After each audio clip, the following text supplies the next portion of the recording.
La noche desciende sobre las colinas áridas de Oriente. El viento arrastra arena fina, susurros de plegarias antiguas y el eco lejano de batallas que moldearon el destino de 3 continentes. Bajo ese mismo cielo, hace casi 1000 años, un joven rey gobernó Jerusalén con una corona de oro y un cuerpo marcado por el dolor. Su historia no fue escrita solo con tinta y pergamino, sino con sangre, fe y un valor que desafió incluso a la muerte misma. Esta es la historia de Balduino IV de Jerusalén, el rey leproso que enfrentó al imperio más poderoso de su tiempo cuando el mundo esperaba solo su caída. Cierra los ojos por un momento. Respira despacio. Deja que el tiempo retroceda, atravesando siglos de olvido, hasta alcanzar el año 1161, cuando un niño nació en el corazón de una tierra disputada por todos y que no pertenecía a nadie. Jerusalén, en aquel entonces, era una ciudad de piedras blancas bañadas por luz dorada. Sus calles estrechas olían a incienso, especias venidas de Oriente y sudor de peregrinos que cruzaban desiertos enteros para tocar los muros sagrados. Allí convivían cristianos latinos, ortodoxos griegos, armenios, judíos y musulmanes, cada grupo protegiendo sus tradiciones como quien guarda brasas encendidas en medio de la tormenta. El reino de Jerusalén había sido fundado apenas 60 años antes, cuando guerreros europeos conquistaron la ciudad durante la Primera Cruzada. Aquellos hombres llegaron desde tierras lejanas con la cruz bordada en sus pechos, convencidos de que liberaban la tierra santa del dominio musulmán. Pero lo que encontraron no fue solo una guerra de religiones. Encontraron un mundo complejo, refinado, donde la cultura islámica brillaba con luz propia en palacios de mármol, bibliotecas repletas de conocimiento y jardines regados por ingeniería que Europa apenas comprendía. En ese frágil equilibrio nació Balduino. Su padre, Amalarico I, rey de Jerusalén, y su madre, Inés de Courtenay, lo recibieron con esperanza. El niño tenía cabello rubio, ojos claros y la apariencia de cualquier príncipe destinado a la grandeza.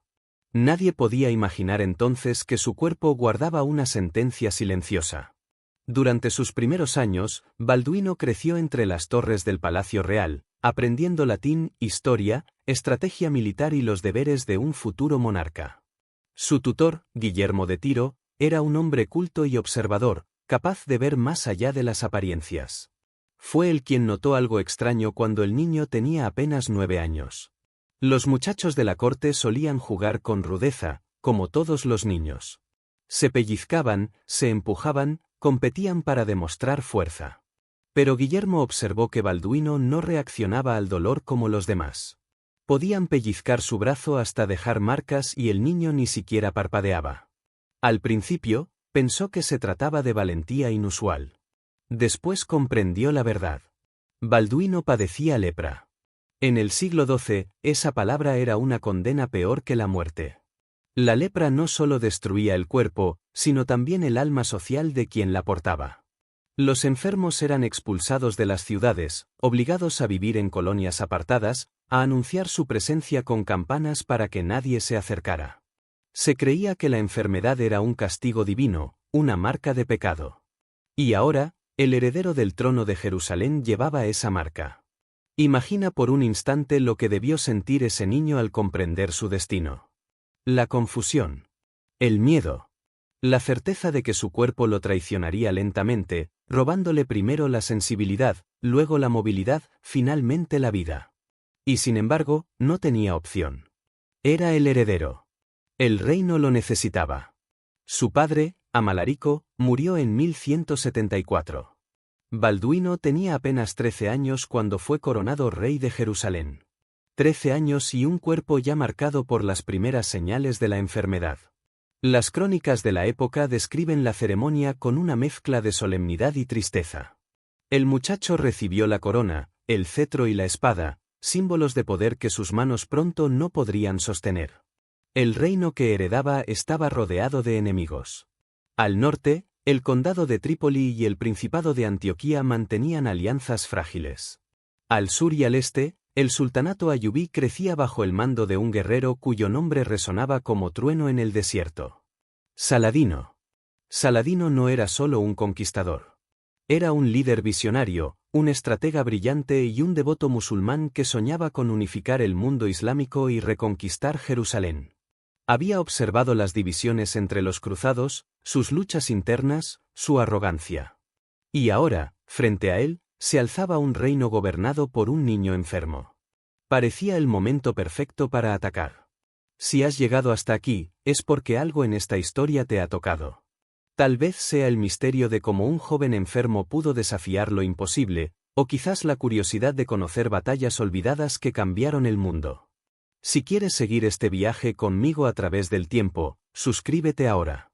Activa la campanita para no perderte ningún relato. Y si esta narración te está transportando a otra época, déjame un comentario contándome qué te hace sentir. Tu compañía hace que estas historias cobren vida. Pero el mundo subestimaba a Balduino. Veían solo la enfermedad, no al rey que habitaba bajo las vendas. Los primeros años de su reinado fueron un delicado equilibrio entre mostrar fortaleza y ocultar debilidad. Balduino sabía que cada gesto suyo era observado, analizado, juzgado.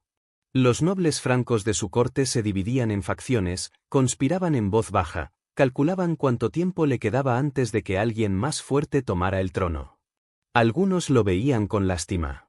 Otros, con desprecio apenas disimulado. Y sin embargo, el joven rey aprendió rápido. Aprendió que el poder no residía solo en la fuerza del cuerpo, sino en la claridad de la mente. Aprendió a escuchar a sus consejeros sin ser manipulado por ellos.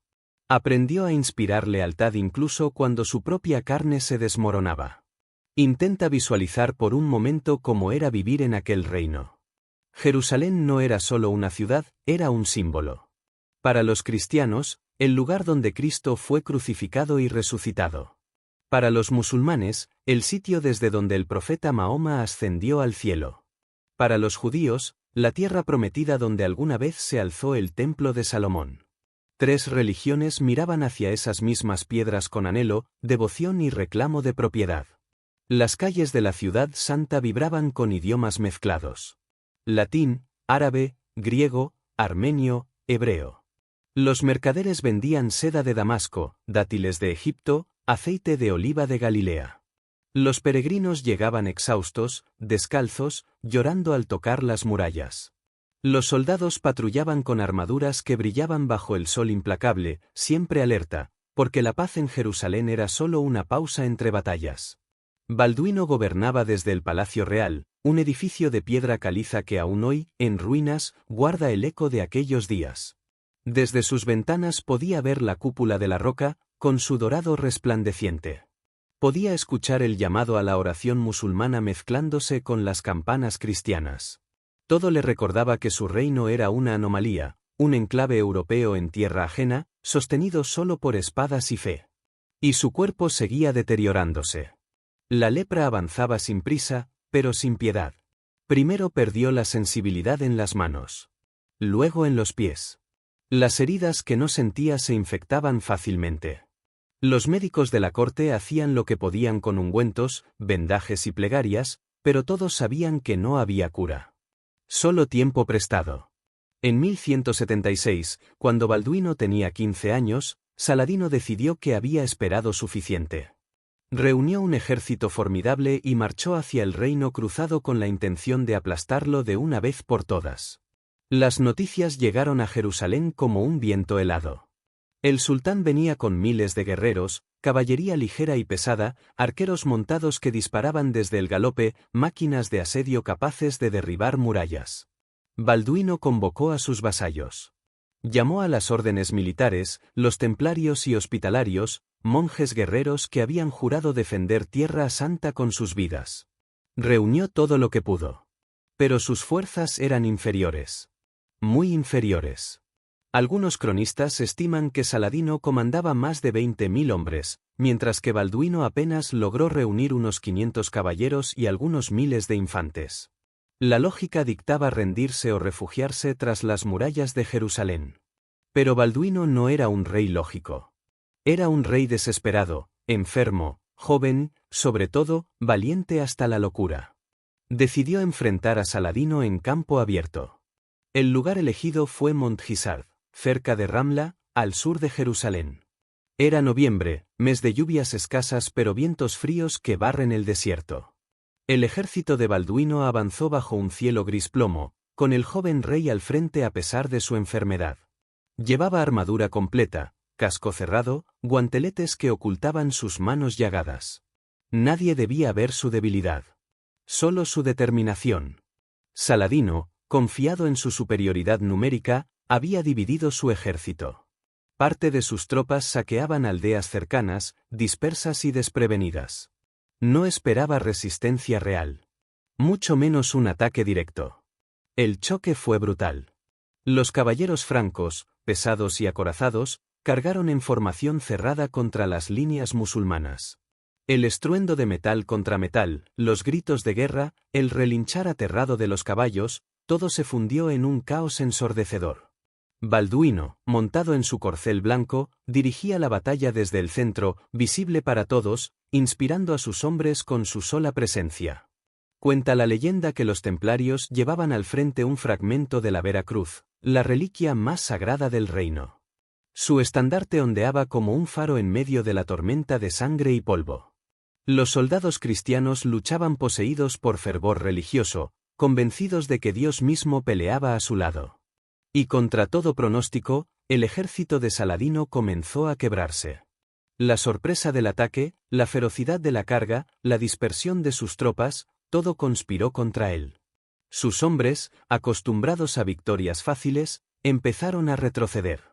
El retroceso se convirtió en retirada. La retirada en huida. Saladino escapó por poco, montando uno de los camellos de su caravana porque no tuvo tiempo de alcanzar su caballo. El gran sultán, temido en todo Oriente, huyó despavorido ante un ejército dirigido por un adolescente leproso. La victoria de Montgisard fue milagrosa. Imposible. Gloriosa. Y marcó a Balduino para siempre como algo más que un rey enfermo. Lo transformó en leyenda.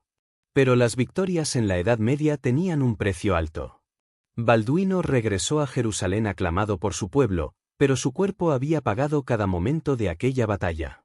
Las heridas invisibles de la lepra se habían multiplicado bajo la armadura. El esfuerzo físico aceleró el avance de la enfermedad. Sus médicos lo sabían. Él lo sabía. Había comprado tiempo para su reino vendiendo años de su propia vida.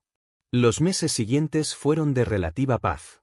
Saladino necesitaba tiempo para reorganizar sus fuerzas y lamer sus heridas. Los reinos cruzados respiraban aliviados, celebrando al joven rey que había logrado lo imposible. Pero en los pasillos oscuros del palacio, Balduino enfrentaba batallas silenciosas. Batallas contra el dolor constante, contra la fiebre que lo consumía, contra el espejo que cada día le devolvía una imagen más desfigurada. Sus manos perdieron movilidad. Necesitaba ayuda para vestirse, para comer, para sostener una pluma. Su rostro comenzó a hincharse, la piel se ulceraba, las facciones que alguna vez fueron las de un niño hermoso se transformaban en algo que asustaba a quienes lo miraban. Empezó a usar una máscara de plata para ocultar su deterioro. Una máscara que brillaba bajo la luz de las antorchas y que lo convertía en una figura fantasmal, mitad hombre, mitad espectro. Y aún así, gobernaba. Aun con las manos vendadas y el rostro oculto tras metal frío, Balduino seguía siendo rey. Los años que siguieron a Montgisard fueron de tensión creciente. Saladino no había olvidado su humillación. Reorganizó su ejército, fortaleció alianzas, consolidó su poder sobre Egipto y Siria. Sabía que el tiempo jugaba a su favor. Cada mes que pasaba, el rey leproso se debilitaba un poco más. Solo era cuestión de esperar el momento adecuado para asestar el golpe final. Pero Balduino no esperaba pasivamente. A pesar de su condición, supervisaba la defensa del reino, negociaba con aliados, mediaba en disputas entre nobles que lo despreciaban en secreto.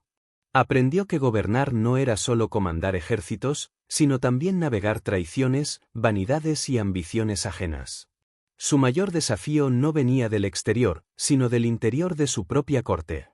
Un hombre llamado Guido de Lusignan había llegado desde Francia buscando fortuna en Tierra Santa. Era alto, apuesto, ambicioso y carente de escrúpulos. Logró casarse con Sibila, la hermana mayor de Balduino, y con ese matrimonio adquirió poder e influencia. Guido quería el trono. Lo deseaba con una avidez que no molestaba en disimular. Balduino desconfiaba de él. Veía en Guido no a un defensor del reino, sino a un oportunista dispuesto a sacrificar Jerusalén con tal de obtener gloria personal. Pero Sibila amaba a su esposo, y muchos nobles apoyaban a Guido porque representaba lo que Balduino no podía ser. Un guerrero sano, fuerte, capaz de montar y pelear sin limitaciones. La tensión entre el rey enfermo y su cuñado ambicioso envenenaba la atmósfera del palacio. Balduino intentó limitar el poder de Guido, lo mantuvo alejado de decisiones importantes, buscó otros herederos para el trono. Pero cada movimiento político le costaba energía que ya no tenía. Si cierras los ojos, tal vez puedas escuchar el sonido de aquellos días. El murmullo constante de conspiraciones en los corredores de piedra. El tintineo de armaduras en el patio de armas. El canto litúrgico que brotaba de la iglesia del Santo Sepulcro, elevándose hacia un cielo indiferente. Y en medio de todo eso, un joven rey que se desvanecía poco a poco, como tinta sobre pergamino mojado. En 1179, Balduino sufrió un nuevo deterioro. La ceguera comenzó a robarle la vista. Primero fue visión borrosa, luego manchas oscuras, finalmente cortinas de oscuridad que avanzaban desde los bordes. Los médicos no podían hacer nada. La lepra devoraba también sus ojos. Un rey ciego. Un rey sin manos funcionales. Un rey cuyo cuerpo era poco más que una prisión de dolor. Y aún así, cuando Saladino volvió a atacar en 1182, Balduino ordenó que lo montaran en su caballo y lo llevaran al frente de batalla. Esta vez el enfrentamiento ocurrió cerca de una fortaleza llamada Le Forbelet. El ejército musulmán superaba nuevamente en número al cristiano. Saladino esperaba una victoria fácil. Pero allí estaba Balduino, sostenido por sus hombres, incapaz de empuñar una espada pero perfectamente capaz de inspirar a quienes luchaban por él. Los cronistas musulmanes de la época describen con asombro la escena. Un rey que apenas podía mantenerse erguido, rodeado por la Vera Cruz y por caballeros dispuestos a morir antes que retroceder. Y nuevamente, contra toda lógica, las fuerzas de Saladino vacilaron. No fue una victoria tan decisiva como Montgisard, pero fue suficiente para obligar al sultán a retirarse. Balduino había demostrado una vez más que la fuerza del espíritu podía superar las limitaciones del cuerpo. Pero el precio fue terrible. Después de aquella batalla, su salud colapsó de forma irreversible. Quedó postrado en cama durante semanas, consumido por fiebres altísimas, delirando en la oscuridad de su habitación. Sus médicos susurraban que no viviría mucho más. Los nobles comenzaron a prepararse para la inevitable lucha por el poder. Guido de Lusignan esperaba su momento con impaciencia apenas contenida. El reino se preparaba para el caos. Pero Balduino, incluso desde su lecho de enfermo, seguía tomando decisiones. Nombró regente a su primo, Raimundo de Trípoli, un hombre experimentado y prudente. Intentó asegurar que su sobrino pequeño, el hijo de Sibila, fuera coronado bajo supervisión de Raimundo, evitando así que Guido tomara el poder. Planeaba su propia sucesión como un general planea una batalla, moviendo piezas en un tablero que ya no podía ver.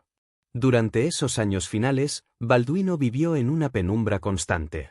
Su habitación era mantenida en silencio, las cortinas cerradas porque la luz le causaba dolor. Los visitantes entraban con reverencia y horror mezclados, enfrentándose a la figura envuelta en vendajes que yacía entre almohadones.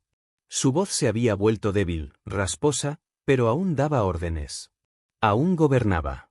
La lepra le había robado todo menos su voluntad. No podía caminar, no podía ver, apenas podía hablar. Pero su mente permanecía intacta, afilada por el sufrimiento, templada por años de decisiones imposibles. Imagina la soledad de ese joven. Apenas 23 años y un cuerpo destruido. Sin posibilidad de matrimonio, sin herederos directos, sin esperanza de curación. Solo el deber manteniéndolo con vida, el peso de una corona que no podía quitarse aunque quisiera. Sus últimos meses fueron una agonía prolongada. La lepra alcanzó sus órganos internos. Las infecciones se multiplicaban sin control. El dolor era constante, insoportable, pero los opiáceos de la época ofrecían poco alivio. Balduino enfrentó su final con la misma dignidad férrea que había mostrado toda su vida. En la primavera de 1185, cuando las flores silvestres comenzaban a brotar en las colinas de Judea, Balduino IV de Jerusalén exhaló su último aliento. Tenía 24 años. Había gobernado durante 11 años de enfermedad progresiva, de batallas imposibles, de traiciones y lealtades, de dolor que ningún ser humano debería soportar. Su cuerpo fue preparado para el entierro con cuidado extremo. Las crónicas no detallan exactamente cómo lucía al final, pero sabemos que la lepra había dejado poco de su apariencia original. Fue envuelto en sudarios blancos y enterrado en la iglesia del Santo Sepulcro, el lugar más sagrado de la cristiandad, junto a otros reyes de Jerusalén. Y con su muerte, el reino comenzó a desmoronarse. Todo lo que Balduino había intentado evitar se hizo realidad. Guido de Lusignan eventualmente tomó el trono. Su incompetencia y arrogancia condujeron al desastre que Balduino había previsto. En 1187, apenas 2 años después de la muerte del rey leproso, Saladino derrotó al ejército cruzado en la batalla de Hattin. Fue una masacre. Miles de caballeros fueron capturados o asesinados. La Vera Cruz, aquella reliquia sagrada que había inspirado tantas victorias, cayó en manos musulmanas y nunca fue recuperada. Jerusalén, la ciudad que Balduino había defendido con cada fibra de su ser moribundo, fue reconquistada por Saladino en octubre de ese mismo año.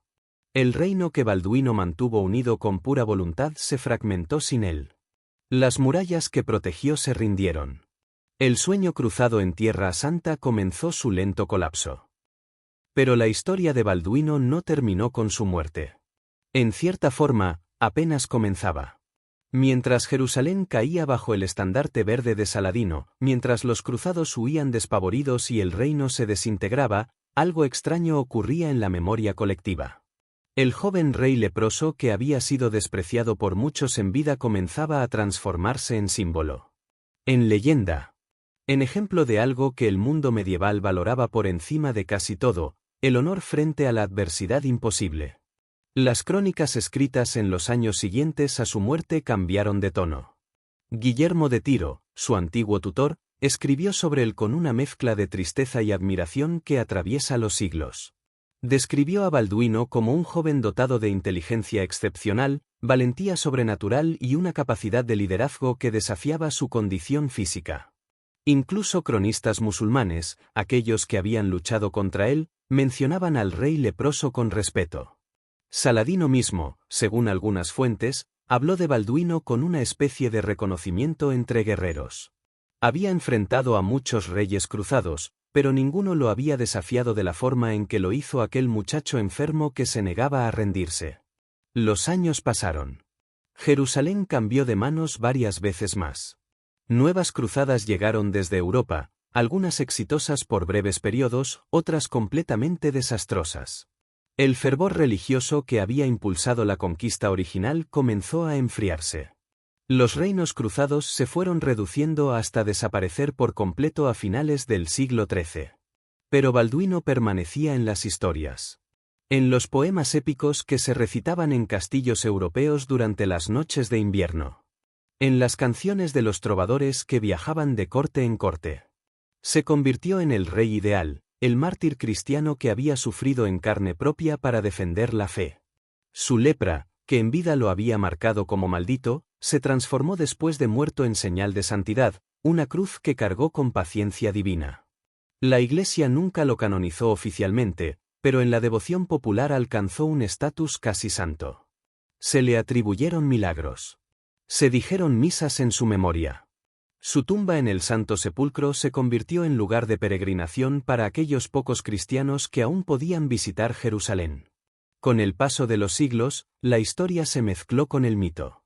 Los detalles exactos se difuminaron, embellecidos por la imaginación de quienes los contaban. Algunos relatos exageraban su deformidad, describiéndolo como un monstruo viviente. Otros romantizaban su valentía hasta niveles sobrehumanos. La verdad quedó sepultada bajo capas de interpretación. Durante el Renacimiento, cuando Europa redescubrió su fascinación por la antigüedad clásica y medieval, la figura de Balduino resurgió en pinturas y textos. Los artistas lo representaban con armadura reluciente y rostro oculto tras máscaras elaboradas, una imagen fantasmal pero majestuosa. Era el rey trágico perfecto, el héroe condenado que luchaba sabiendo que estaba destinado a perder. En los siglos XVIII y XIX, mientras los imperios coloniales europeos comenzaban a interesarse por Oriente Medio, arqueólogos e historiadores empezaron a estudiar las ruinas de los reinos cruzados con mayor rigor académico. Excavaron fortalezas abandonadas, descifraron documentos olvidados, intentaron separar el hecho histórico de la ficción legendaria. Y descubrieron que, por increíble que pareciera, la historia real de Balduino era tan extraordinaria como las leyendas. Las batallas de Montgisard y Le Forbelet estaban documentadas en múltiples fuentes, cristianas y musulmanas. Su enfermedad era mencionada consistentemente. Su juventud, también. No era invención de trovadores románticos. Había existido realmente, había luchado realmente, había sufrido realmente. Las ruinas de su reino aún marcan el paisaje de Israel, Palestina, Líbano, Siria. Castillos cruzados como Crac des Chevaliers, Beaufort, Montfort, se alzan sobre colinas rocosas, sus murallas erosionadas pero todavía imponentes. Caminando entre esas piedras antiguas, es posible imaginar los ejércitos que marcharon por allí, los estandartes que ondearon, las plegarias que se elevaron hacia cielos indiferentes. La iglesia del Santo Sepulcro, donde fue enterrado Balduino, sigue siendo uno de los lugares más visitados del mundo. Miles de peregrinos recorren sus pasillos cada año, tocan las piedras desgastadas, encienden velas en capillas oscuras. Pocos saben que bajo sus pies descansan los restos de aquel rey joven que defendió esas mismas piedras cuando todos esperaban su fracaso. En tiempos modernos, la historia de Balduino ha encontrado nueva vida en formas inesperadas. Películas, novelas, series documentales han rescatado su figura del olvido académico. Cada generación parece encontrar en él algo diferente. Para algunos es un símbolo de resistencia contra la enfermedad. Para otros, un ejemplo de liderazgo en circunstancias imposibles. Hay quienes lo ven como víctima de su época, sacrificado en el altar de guerras religiosas absurdas. Todos tienen parte de razón. Y ninguno la tiene completa. Porque Balduino, como toda figura histórica compleja, escapa a las definiciones simples. Fue producto de su tiempo, moldeado por una cultura que valoraba el sacrificio religioso por encima del bienestar individual. Pero también fue único, un individuo cuya respuesta particular al sufrimiento lo distinguió incluso entre los muchos que sufrieron en aquella época brutal. Intenta imaginar qué habría pensado él de todo esto. De ser recordado 800 años después de su muerte. De inspirar películas y libros. De que personas en continentes que él nunca supo que existían conozcan su nombre. Probablemente le habría parecido extraño. Él no luchaba por la gloria futura, sino por la supervivencia inmediata de su reino y su fe. Y sin embargo, hay algo profundamente humano en su historia que trasciende épocas y culturas. El deseo de importar a pesar de las limitaciones. La negativa a ser definido solo por el sufrimiento. La búsqueda de significado en medio del dolor. Estos son anhelos universales, tan relevantes hoy como lo fueron en el siglo XII. La medicina moderna ha erradicado prácticamente la lepra en la mayor parte del mundo. Los antibióticos que habrían salvado a Balduino son ahora rutinarios, accesibles, casi banales. Si hubiera nacido hoy, su enfermedad habría sido tratada en la infancia. Habría vivido una vida normal, larga, sin dolor constante ni desfiguración progresiva. Pero no nació hoy. Nació en 1161, en un mundo donde la enfermedad era sentencia divina y el destino era inescapable. Y dentro de esas limitaciones brutales, creó algo extraordinario. No cambió el curso final de la historia, los reinos cruzados estaban condenados desde su fundación inestable. Pero retrasó lo inevitable durante años cruciales. Inspiró lealtad en hombres que no tenían razón para ser leales. Demostró que la fuerza del carácter podía, al menos temporalmente, superar la debilidad del cuerpo. Y ahora, mientras la noche se profundiza y esta historia llega a su final, vale la pena detenerse un momento. Respirar. Dejar que el silencio llene el espacio. La historia de Balduino IV de Jerusalén no es solo el relato de batallas y enfermedades. Es, en su esencia más profunda, una meditación sobre lo que significa ser humano frente a la adversidad absoluta. Sobre la dignidad que puede existir incluso cuando el cuerpo se desmorona. Sobre la forma en que algunos individuos, en circunstancias excepcionales, logran trascender sus propias limitaciones y tocar algo eterno. Piensa en ese joven de 24 años, envuelto en vendajes blancos, depositado en una tumba de piedra bajo las bóvedas antiguas del Santo Sepulcro. Nadie en ese momento podía imaginar que su nombre seguiría resonando siglos después.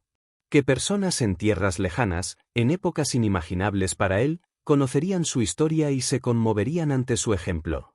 Hay algo profundamente conmovedor en la fragilidad de la memoria humana. Los grandes imperios se desmoronan y son olvidados. Las ciudades gloriosas se convierten en polvo. Los nombres de reyes poderosos se pierden en el tiempo. Y sin embargo, a veces, un individuo cuya vida fue breve y dolorosa logra permanecer. No por conquistas territoriales ni riquezas acumuladas, sino por algo más sutil. Por la forma en que enfrentó lo que la vida le dio. Balduino no eligió ser rey. No eligió la lepra. No eligió nacer en una tierra disputada por 3 religiones en guerra perpetua. Pero sí eligió cómo responder a todo eso. Eligió levantarse cada mañana a pesar del dolor. Elegir gobernar cuando habría sido más fácil rendirse. Elegir luchar cuando todos esperaban su muerte. Esas elecciones, pequeñas y cotidianas en su momento, acumuladas día tras día durante 11 años de reinado, construyeron algo más grande que él mismo. Construyeron un legado que no dependía de victoria o derrota final, sino de la dignidad del esfuerzo. Las colinas de Judea siguen allí, bañadas ahora por la misma luz dorada que las iluminaba hace 800 años. El viento del desierto aún arrastra arena fina entre las ruinas de fortalezas cruzadas.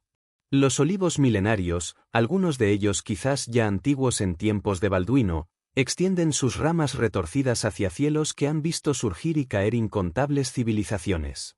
Y si pudieras caminar por esos lugares al atardecer, cuando la temperatura desciende y el mundo se vuelve silencioso, tal vez sentirías algo. Una presencia tenue. El eco de pasos que ya no suenan. Voces que pronunciaron plegarias en idiomas olvidados. El fantasma de un joven rey que cabalgó por esos caminos montado en un caballo blanco, con armadura reluciente y cuerpo destrozado, negándose a aceptar el destino que todos daban por sentado. La grandeza, descubrimos, no siempre se mide en victorias. A veces se mide en resistencia. En la capacidad de mantener la luz encendida cuando todo alrededor es oscuridad. En seguir adelante cuando cada paso duele. Balduino perdió su reino. Perdió su salud. Perdió años que debería haber vivido. Pero ganó algo que ningún conquistador puede arrebatar, el respeto eterno de quienes conocen su historia. Musulmanes y cristianos, historiadores y poetas, todos encuentran en él algo digno de recordar. Tal vez sea porque en el fondo todos enfrentamos nuestras propias batallas invisibles. Todos cargamos dolor que otros no ven. Todos luchamos contra limitaciones que amenazan con definirnos. Y la historia de Balduino nos susurra, a través de los siglos, que es posible ser más que nuestras circunstancias. Que el sufrimiento no tiene que ser el final de la historia. No sabemos exactamente qué pensaba ese joven mientras yacía en su lecho de muerte, ciego y consumido por la enfermedad. No tenemos sus últimas palabras registradas. Pero podemos imaginar que, a pesar del dolor, había cierta paz. La paz de quien cumplió con su deber hasta el final. De quien no se rindió cuando habría sido comprensible hacerlo. Las estrellas que brillaban sobre Jerusalén la noche que murió son las mismas que brillan hoy. El tiempo fluye implacable, borrando reinos y nombres, transformando certezas en polvo. Pero algunas historias persisten. Algunas vidas, por breves que sean, dejan marcas tan profundas que el tiempo no logra borrarlas del todo. Y quizás esa sea la victoria final de Balduino IV de Jerusalén. No salvó su reino, pero salvó algo más importante. La prueba de que la condición humana, en su forma más elevada, puede trascender el sufrimiento sin negarlo. Puede enfrentar la muerte sin temerla. Puede encontrar significado en medio del sinsentido. Hoy, En algún lugar bajo las piedras antiguas de la iglesia del Santo Sepulcro, descansan sus huesos. El cuerpo que tanto sufrió finalmente se ha disuelto en el polvo del que vino. Pero su espíritu, esa chispa de voluntad inquebrantable que lo definió, permanece vivo en cada persona que escucha su historia y siente algo removerse en su interior. Porque al final, todos somos un poco como Balduino. Todos enfrentamos batallas que parecen imposibles de ganar. Todos cargamos cruces que nadie más ve. Y la pregunta que su vida nos plantea es simple pero profunda: cuando llegue nuestro momento de enfrentar lo imposible, ¿nos rendiremos o nos alzaremos? ¿Dejaremos que las circunstancias nos definan o intentaremos definir nosotros el significado de nuestras circunstancias? No hay respuesta correcta. Solo elecciones. Las mismas elecciones que Balduino hizo cada día durante 11 años imposibles. Y así, mientras la noche se cierra completamente y las estrellas brillan sobre un mundo que ha cambiado tanto y tan poco desde aquellos días lejanos, la historia del rey leproso llega a su fin. Pero su eco continúa. En estas palabras. En tu memoria ahora. En la cadena invisible que conecta a quienes escuchan relatos del pasado y encuentran en ellos algo que ilumina el presente. Si has llegado hasta el final de este viaje, significa que algo en ti resonó con esta historia de valor, sufrimiento y dignidad. Antes de que nos despidamos, te pido algo sencillo pero importante. Suscríbete a este canal para seguir explorando juntos los rincones olvidados del tiempo. Comparte este vídeo con alguien que necesite recordar que la fuerza no siempre reside en el cuerpo, sino en el espíritu que lo habita. Deja un like si esta historia te conmovió. Y en los comentarios, cuéntame, ¿qué batalla imposible estás enfrentando tú?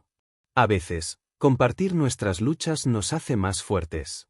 Activa las notificaciones, porque cada semana regresamos al pasado para descubrir historias que merecen ser recordadas. Historias que, como la de Balduino, nos enseñan que la verdadera grandeza no está en vivir sin caer, sino en levantarse cada vez que caemos. Gracias por acompañarme en este viaje a través del tiempo. Gracias por escuchar con paciencia la historia de un rey que el mundo quiso olvidar pero que se negó a desaparecer. Que descanses bien esta noche. Que tus sueños sean tranquilos. Y que, si alguna vez enfrentas tu propia Montgisard, recuerdes que hubo una vez un joven enfermo que demostró que nada es verdaderamente imposible para quien se niega a rendirse. Buenas noches.